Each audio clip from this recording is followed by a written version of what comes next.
Blind date at a cafe. The poor girl couldn't afford the bill, but the CEO, Millionaire, said, "It's on me." The bell above the cafe door jingled softly as Isla Carrington stepped inside, her fingers tightening around the strap of her faded canvas bag.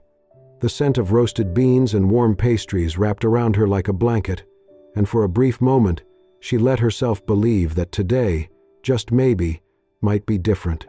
She glanced down at her dress, a vintage floral piece with slightly frayed seams, borrowed from her aunt's closet. Her blonde hair was pulled into a loose bun, a few strands slipping free in the spring breeze that had followed her in. Isla was 24, a senior majoring in psychology, and currently juggling late-night shifts at a used bookstore to keep up with rent.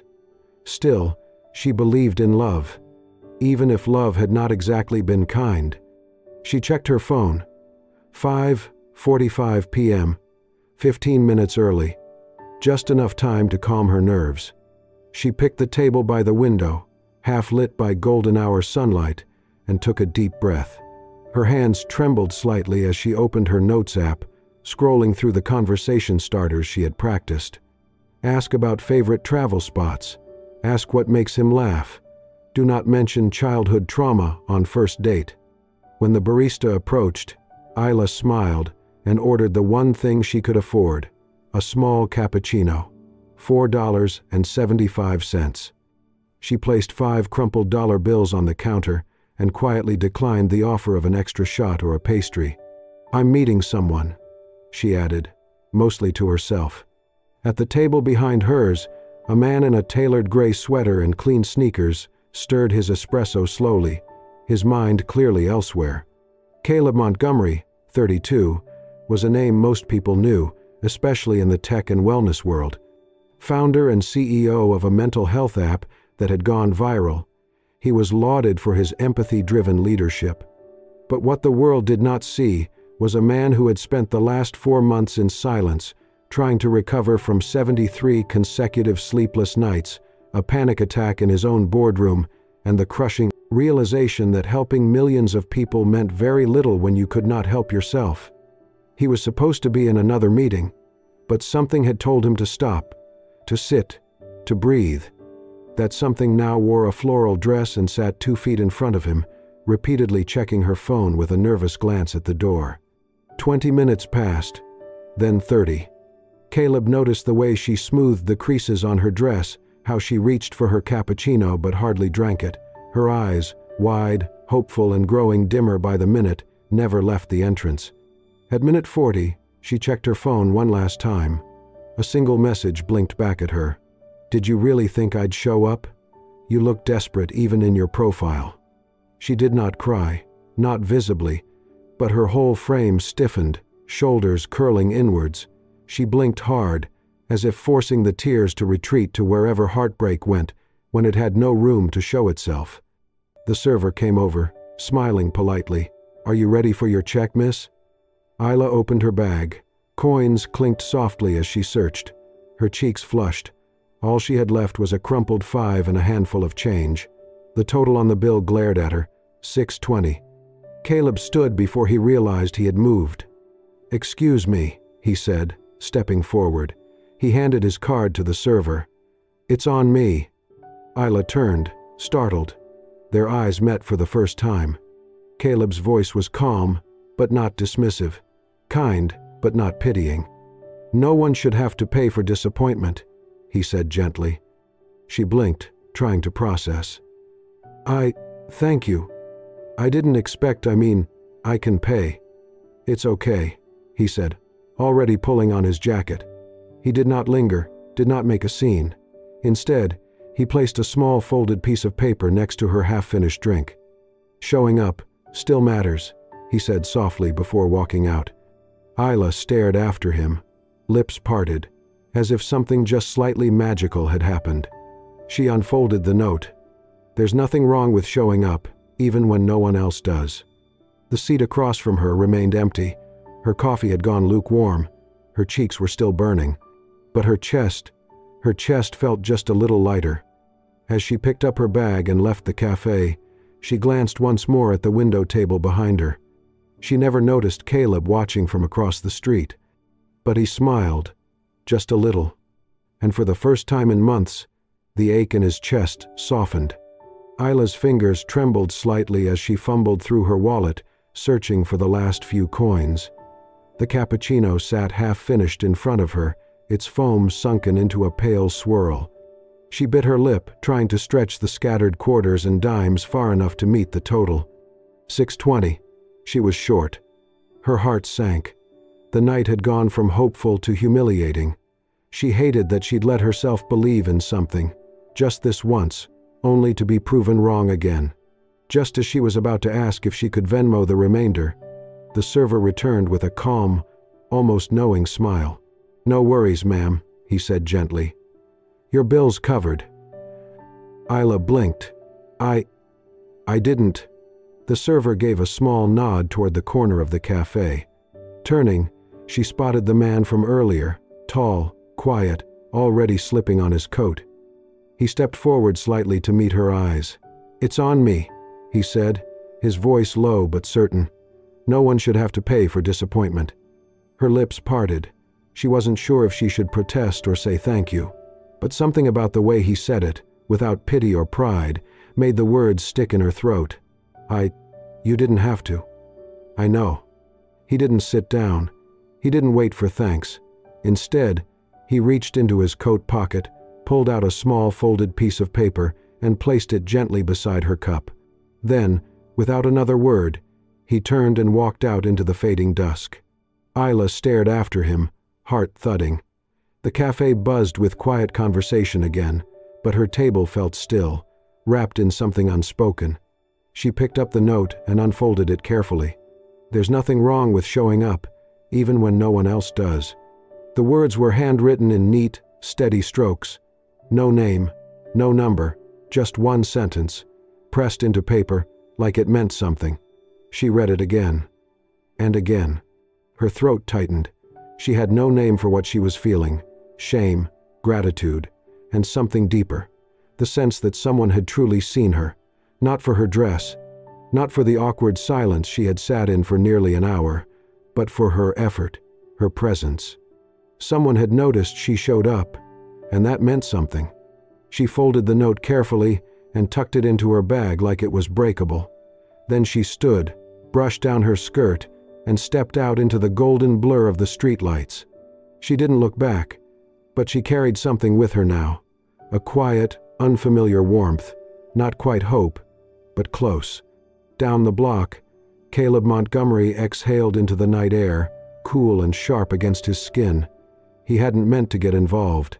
But when he saw the way her shoulders curled inward, the way her voice caught when she said, "I can pay," the way she tried to smile, like it didn't matter, he couldn't stay seated. She reminded him of a version of himself he hadn't seen in a long time, someone who showed up even when no one else did, someone who believed, despite everything.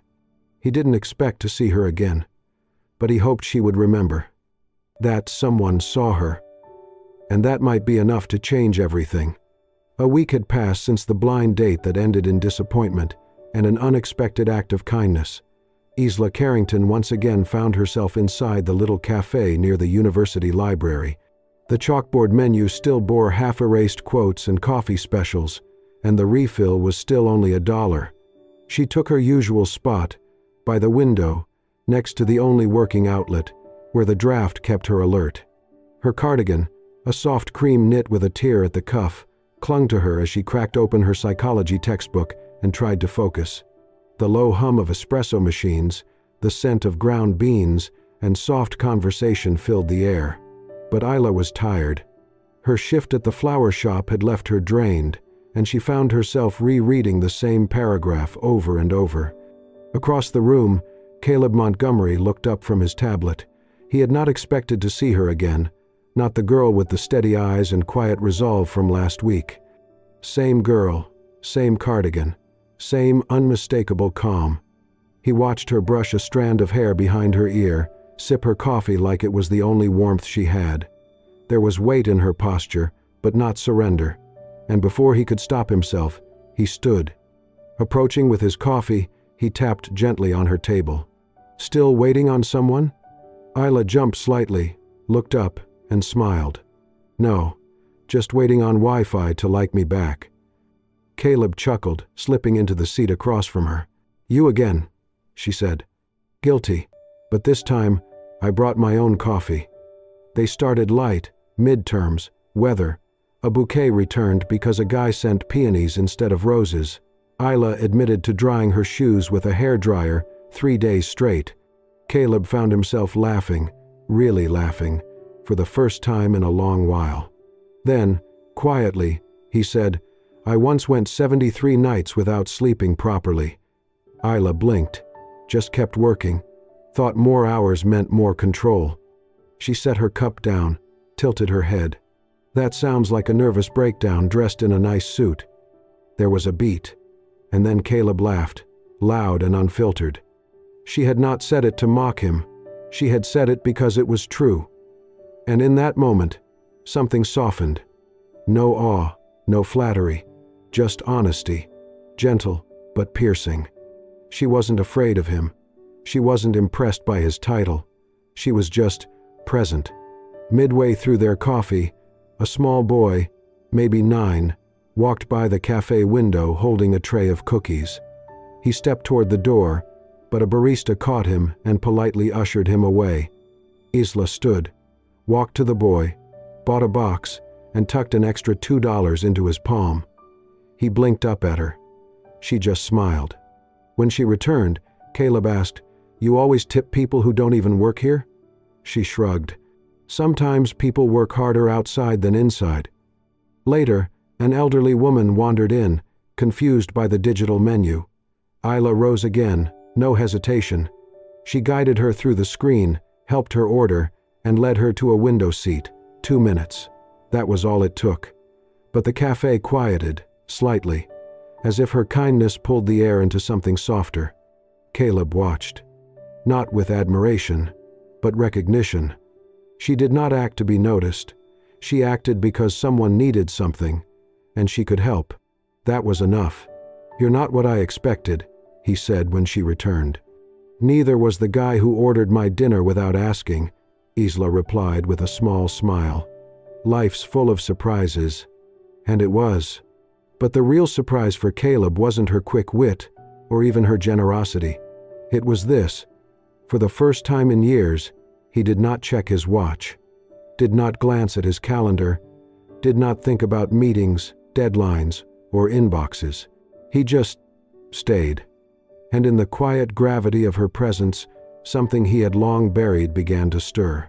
Not infatuation, not distraction. Something deeper, something almost like peace. The event was held in a sleek downtown space, soft jazz humming through speakers, and trays of hors d'oeuvres floating between clusters of developers, investors, and polished professionals.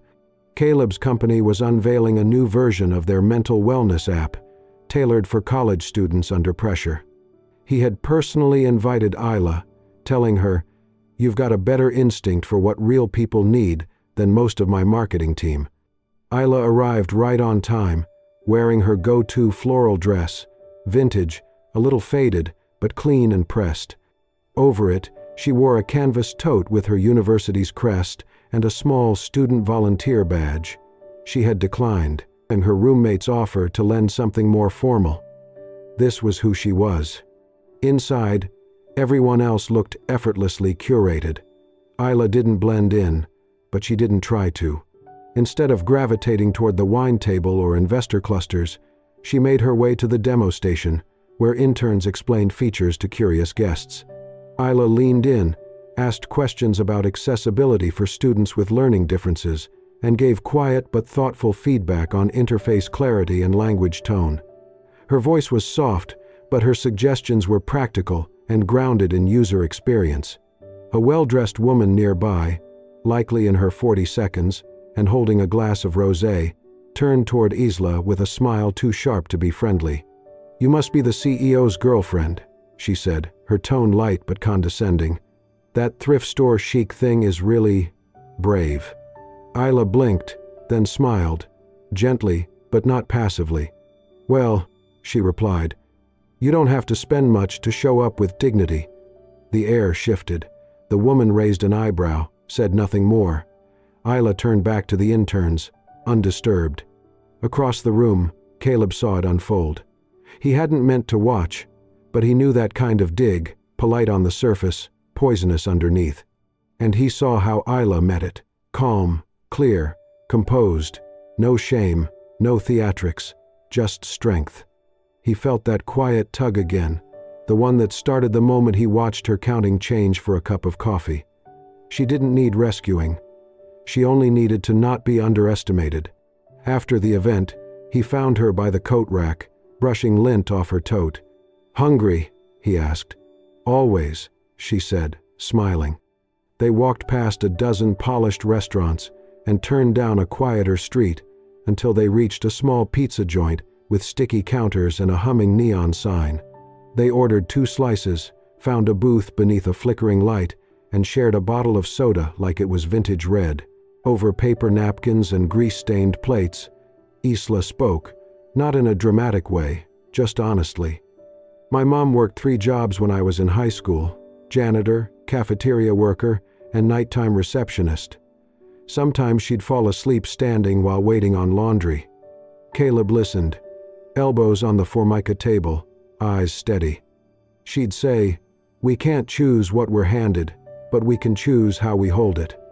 On hard days, she'd light a dollar store candle at dinner and call it fancy. Caleb smiled, not with pity, but with something like reverence. "She sounds like someone I would have liked." "She'd have liked you," Isla said, then added, "though she'd probably have grilled you first." Caleb chuckled. "That seems fair." They walked home under a flickering streetlight, their steps unhurried. No declarations, no hands held yet, just 2 people, sharing quiet space, letting something grow.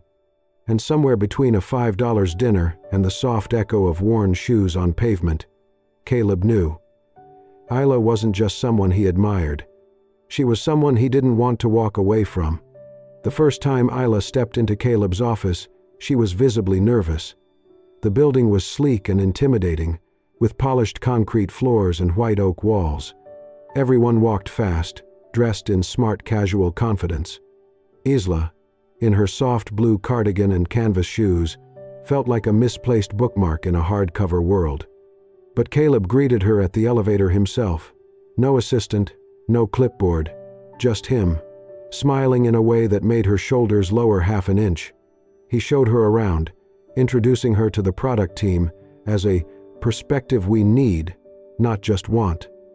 Isla offered insights on the app's navigation features, suggesting tweaks for first-time users and those unfamiliar with digital wellness tools.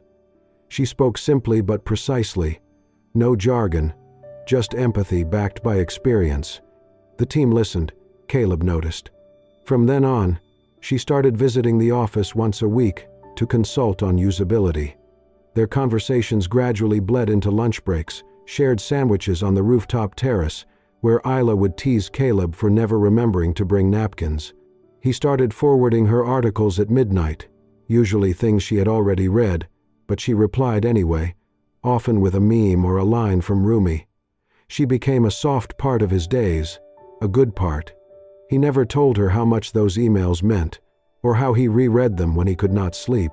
One Tuesday afternoon, Isla came by earlier than expected. She had picked up a printed wireframe of the app interface from the design team and thought it might help to walk Caleb through it before his executive meeting. She knocked gently. No response. The door was ajar. She peeked in. Caleb sat at the far end of the room, shoulders hunched, eyes closed. His breathing was sharp, uneven. One hand clutched the edge of the table. His phone screen was on, vibrating silently with back-to-back messages. The untouched coffee beside him had gone cold. Isla froze for a second, then stepped inside. She did not speak right away. She didn't ask if he was okay. Instead, she gently set the papers down, walked over, and placed a hand, warm, light, on his shoulder. "Breathe in," she said softly. 4 counts. He didn't move. Out for 7. His chest rose. Fell. Again. and again. She stayed still, her presence a steady anchor in a room spinning too fast.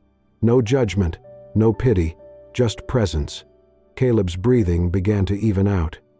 He opened his eyes slowly, blinking as if surfacing from deep water. "You always show up early?"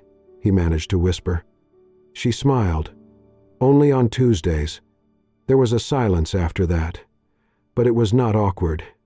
It was soft, like the silence of two people who knew they had just crossed into something unspoken. He leaned back in his chair, ran a hand through his hair, still a little shaky. "Sorry," he said. "Don't be," she replied. "It happens. Not to CEOs." "It does," she said. "You just don't hear about it because most CEOs don't let anyone see." He looked at her, truly looked. "You didn't flinch," he said. "I did," she confessed. "But not because of you, because I've been there too." That moment, brief, quiet, was not dramatic, but for Caleb, it was everything. No one in his world, not even his closest partners, had ever seen him like that, and stayed. Isla did not just stay. She steadied. That evening, when she left, he walked her to the elevator. Before the doors closed, he asked, almost without thinking, "Will you be back next Tuesday?" She nodded. "Same time, with napkins." He laughed. Not the polite kind. The kind that made his chest feel a little lighter. That night, alone in his office, he opened his laptop. There was an email from her already. Subject line: "Reminder, you're still human." Inside was a quote: "Courage doesn't always roar. Sometimes it's the quiet voice at the end of the day saying, 'I'll try again tomorrow.'" Caleb read it twice, then whispered to the empty room, "Thank you." He wasn't just smiling, he was breathing. The offer came 2 weeks later. Isla was sitting by the window at the bookstore where she still worked part-time when she received the email from Caleb's company. It was an invitation, an official offer to join the product development team for the mental health app she had helped improve during her visits. The position wasn't flashy, the title wasn't impressive, but it was real. Still, Isla hesitated. She reread the email 3 times. The job description sounded like a dream, and yet, her chest tightened with uncertainty. She didn't have a degree yet. She wasn't from the world Caleb came from, of polished resumes and networking brunches. What if she wasn't good enough? She drafted a polite rejection, fingers trembling over the keyboard, until another email came in. This time, from Caleb himself. Subject: "About the seat at the table. You don't need to prove yourself. You just need to stay yourself. We already see what you bring. It's more than enough." She stared at the screen for a full minute. Then she clicked reply and typed just 2 words, "I'm in." The following week, they sat side by side at the very same cafe where everything had started.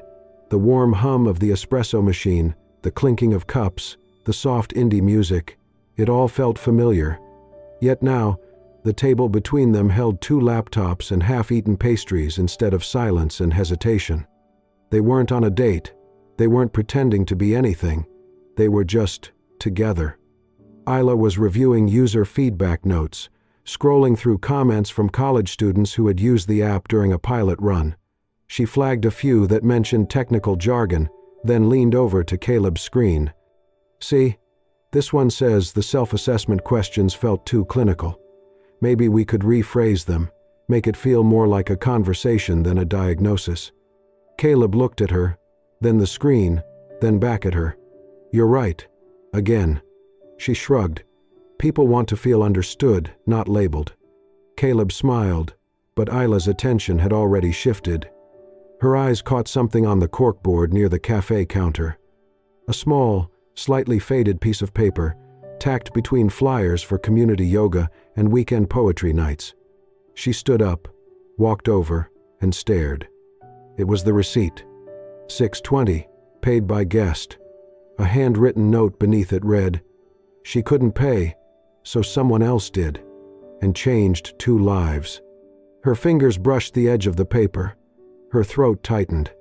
Caleb joined her a moment later, following her gaze.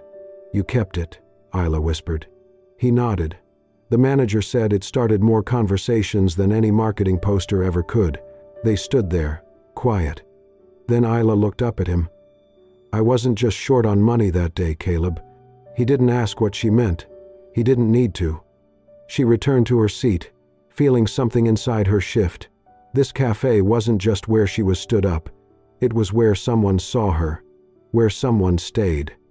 And now, it was where she worked, where her voice mattered. Back at the table, Caleb slid a warm cup of coffee toward her. No words, no grand gestures. Just a seat, just space, just presence. And for Isla Carrington, that was everything. It started as a whisper in the elevator.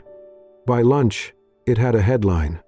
From coffee to corner office, CEO's alleged relationship with young new hire raises eyebrows. The article didn't name Isla directly, but it did not need to.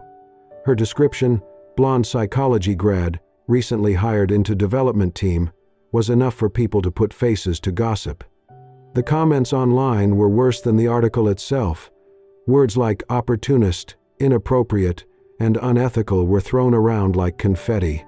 No one mentioned her contributions to the product, her late nights fixing bugs in beta, her user insight reports that turned into action plans. No one cared. By 3 p.m., a shareholder had called for an internal review. By 4:15, Isla had packed her things into a recycled paper bag and left the office quietly through the back stairwell. She did not call Caleb. She couldn't.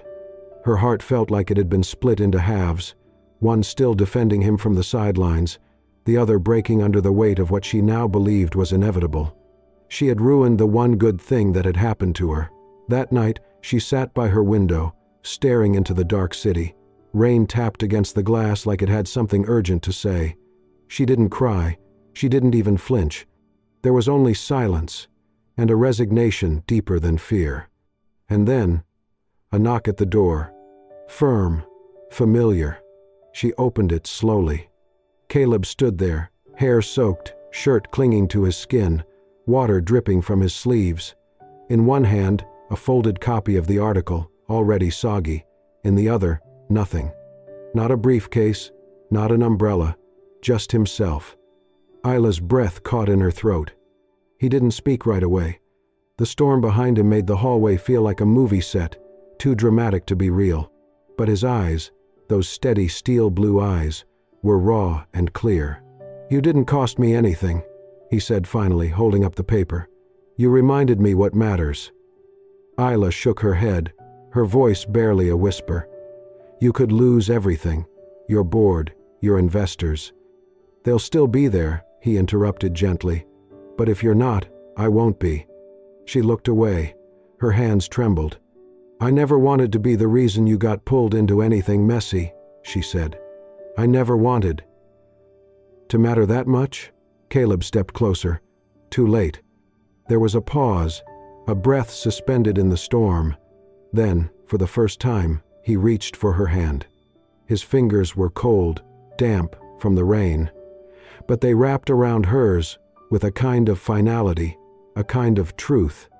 "I've spent most of my life building walls," he said softly, "and you showed up with a cup of coffee and somehow walked through all of them." Isla laughed, half a sob, half disbelief. "You're ridiculous," she whispered. "And yet," he smiled, "you're still standing here." She looked down at their hands. He was still wet, still ridiculous, still him. And for once, she stopped running. "Okay," she said. "Just that. Okay? I'm not walking away." Caleb's shoulders dropped, as if he'd been holding up the sky. He stepped inside, dripping puddles on her hardwood floor, and closed the door behind him. They stood there for a while, two soaked souls who had both tried too long to carry their lives alone. Finally, Isla spoke again, her voice steadier. "Just so you know, I didn't fall for you because you paid for my coffee." "I know," he replied, "but I think I fell for you the moment you tipped a kid selling cookies in the rain." A pause. "Also," he added with a grin, "your Wi-Fi jokes are wildly underrated." She nudged him playfully, then leaned in, forehead resting against his chest. She could feel his heart beating, fast but sure. He wrapped his arms around her, not as a savior, not as a CEO. Just a man who had finally stopped hiding. And a girl who finally knew what it meant to stay. 1 year later, Isla stood beneath soft stage lights in a simple white dress and beige flats. No sparkle, no spectacle, just presence. She looked out at the audience, students, therapists, donors, professors, all gathered for the 1-year gala of the Second Cup, the nonprofit she now ran, dedicated to providing free mental health care to struggling college students. The name had been her idea, a tribute to the day a stranger bought her coffee and quietly changed the entire course of her life. Caleb sat in the front row, not as the CEO on the brochure or the keynote speaker, but as the man who never left, even when staying was the harder thing to do. Isla stepped up to the microphone, her voice steady but soft. 1 year ago, she began, I couldn't afford a cup of coffee or a kind word, but someone saw me, not for what I lacked, but for what I carried. This place, this mission. It all began with a bill I could not pay, and a man who quietly said, "It's on me." The room fell into reverent silence, the kind that holds space for something sacred. Eyes welled with tears, some smiled knowingly, remembering that exact feeling of being seen for the first time. She did not mention his name. She didn't need to. When the applause came, it was thunderous, real, raw, earned. Isla stepped off the stage as cameras flashed, as hands reached out for congratulatory shakes, but her eyes scanned for one face only.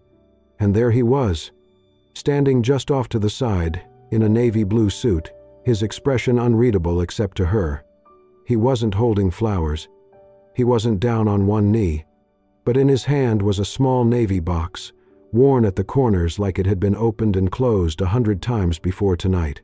When she reached him, he said nothing at first, just opened the lid to reveal a simple platinum band. Inside, it was engraved with 5 words. No bills, just forever.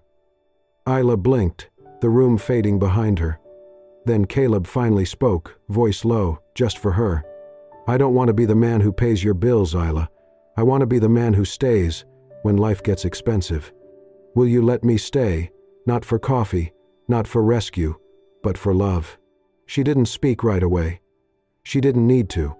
Her tears answered first, followed by the softest nod, one that carried the weight of everything she had endured, everything they had built, and everything they now stood to begin.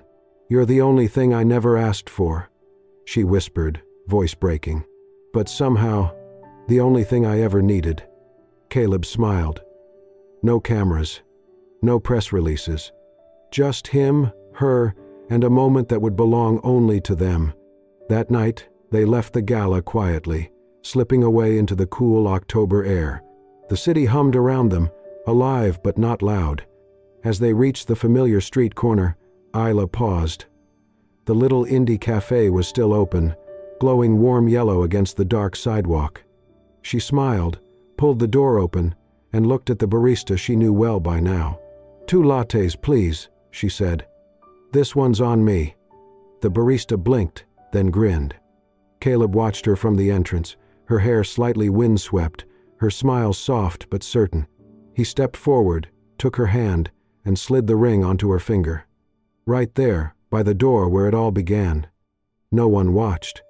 No one needed to. Because some moments are not meant for an audience. They're meant for hearts that have already found home. If this story warmed your heart, don't forget to subscribe to Soul-Stirring Stories and hit the hype button to support more heartfelt tales like this. Love doesn't always arrive with flowers or fireworks. Sometimes, it starts with a simple cup of coffee and someone who chooses to stay. Thank you for watching. And remember, kindness is never wasted. Sometimes, it's just the beginning.